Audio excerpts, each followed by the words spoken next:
in knowing the right attitude, how are we going to having a right response? Having a right attitude will help us have a right response. And so the next verse 9 is going to help us understand how to have a good response. In the Amplified text, verse 9 reads, "Never return evil for evil or insult for insult, scolding, tongue lashing, but on the contrary, blessing." For instance, praying for their welfare. Could be happiness and protection and truly pitying and loving them. For know that the motivation is found in the next phrase. The motivation of having the right response is found in the latter part of that verse. For know that to this you have been called. That's the motivation, that you have been called. That you may yourselves inherit a blessing from God. That you may obtain a blessing as heirs, bringing welfare and happiness and protection. So this verse gives us, first of all, a response to verse 8. Verse 9 also gives us the motive why we should do it. Peter gives us a motive as to why we should respond according to God's direction. And then he gives us, in the latter part of that verse, some good reasons. We've been called. We have been blessed. And so we have a very great reason to respond according to what God is saying. Not returning evil for evil. Notice it says, then in verse 9 he says, you should learn to make the right responses when you are mistreated. I am sure that all of us could take some time and express to each other how we have felt that we have been mistreated. So, if you want to love life and see good days, then approach life with the right attitude. Number one, you have this harmonious, sympathetic, brotherly, kind-hearted humility. And secondly, you just don't retaliate. You don't retaliate. No matter how unjustly you might be treated, you do not retaliate. Last week's sermon I never got to was someone called this sermon the sweaty palm sermon. The sweaty palm sermons. Because all of us, every one of us sitting in this room, have wanted to retaliate with bad behavior. Now don't tell me you haven't felt like running over somebody. Don't tell me that you didn't feel like that football player that decked the quarterback and broke his jaws and he's going to be out for 10 weeks. You see, he's not going to have a good life because they fired him, and so he retaliated and he got thrown off the team, but in the meantime he knocked out the quarterback for 10 weeks. Now don't tell me that there have been times that you have felt like decking people. Of course you have. And some of you may have done that one time or another in your life. So, you leave the equality matter to God. You don't try to get your pound of flesh in your own way. And clearly, this is an Old Testament principle as we look at this tonight. And there are many verses that we probably could read. We do not return evil for evil. That word return, it comes from the Greek word, means to pay or give back. It implies a debt this word carries the idea of obligation and responsibility for something that is not optional. It is not optional. It is not optional for a Christian to return anger for anger.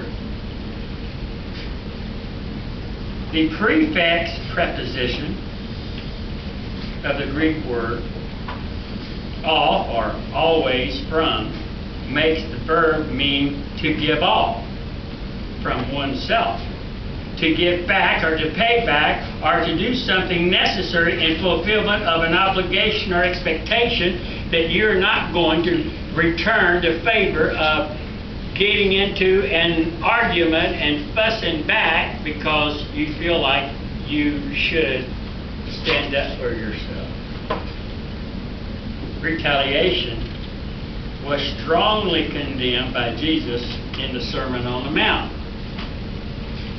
You have heard it said, an eye for an eye and a tooth for a tooth. How often have we seen that in movies? But I say unto you, but I say unto you, do not resist him who is evil, but whoever slaps you on the right cheek, turn to him the other also.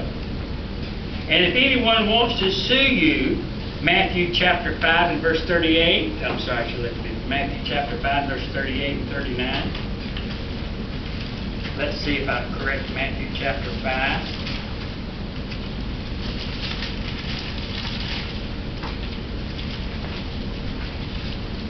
And verse 38.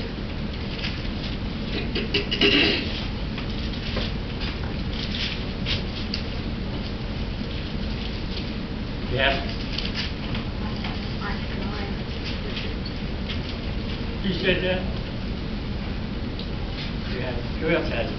I did. You have it. Who else has it? Who else has it? Who else has it? Who else has it? We all have it. John, you have it yet? Maybe 5.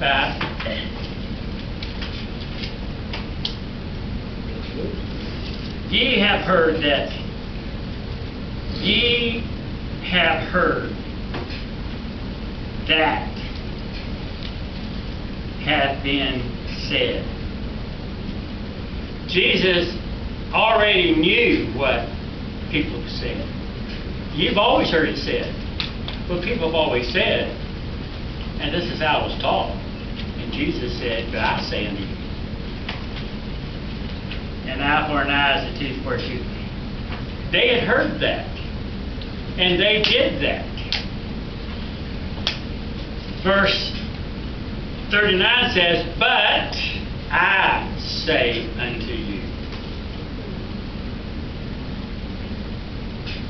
that ye resist not evil, but whosoever shall smite thee on the right cheek, turn to him the other cheek.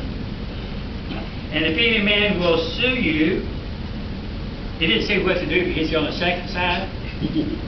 Run.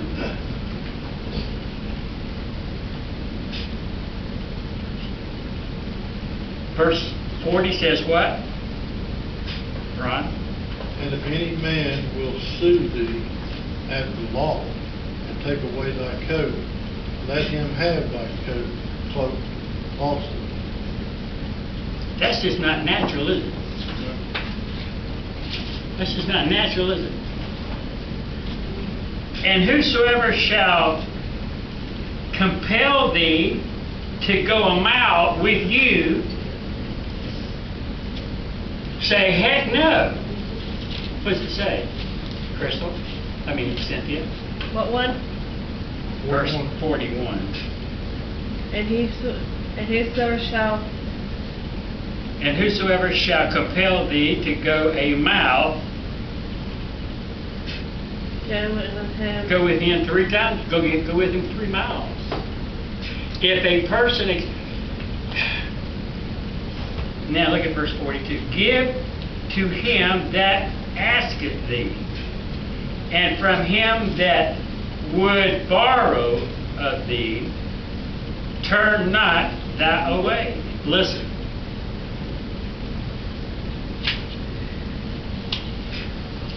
Don't ever loan people money that you can't afford to lose, because you're going to lose it.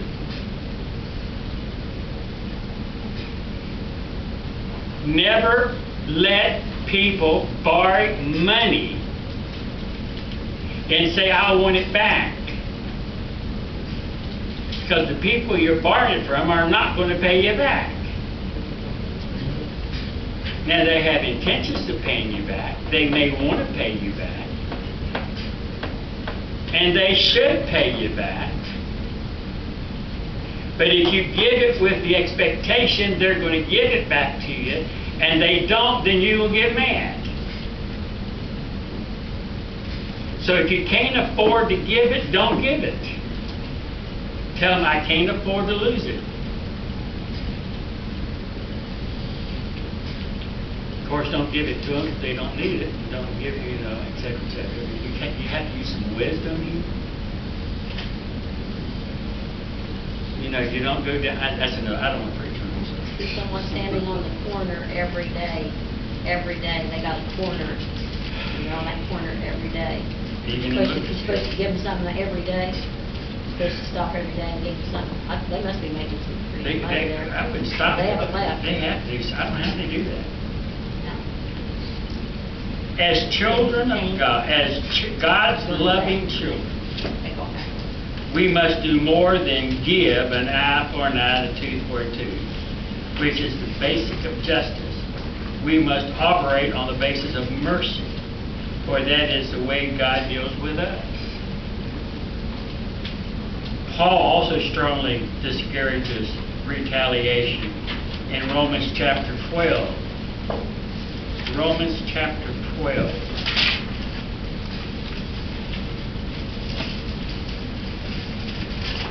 Cynthia? Romans 12 and verse what? 17. 17, what's it say? I can't pronounce the first one. Recompense.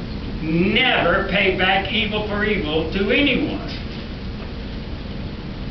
Respect what is right in the sight of all men.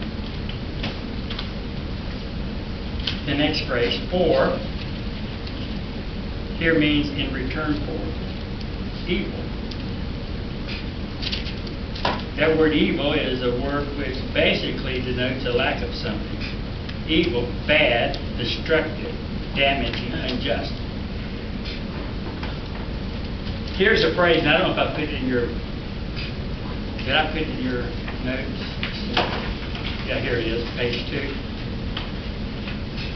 I like that first phrase. Don't let your flesh rise up and try to get even. Don't let your flesh rise up and try to get even. That is good advice, but necessarily guarding one's heart. The issue is to guard your own heart.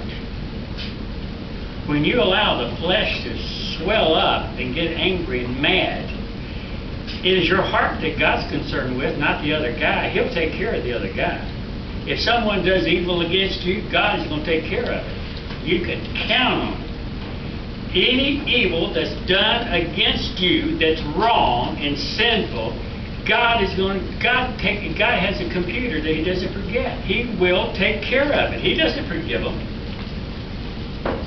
In that sense, they will suffer for the evil that they do against one of His child. Let Him do it, not you. He is concerned about your heart. And if you want to have a good day and not have high blood pressure and not have a heart attack, is relax and say, God will take care of this matter.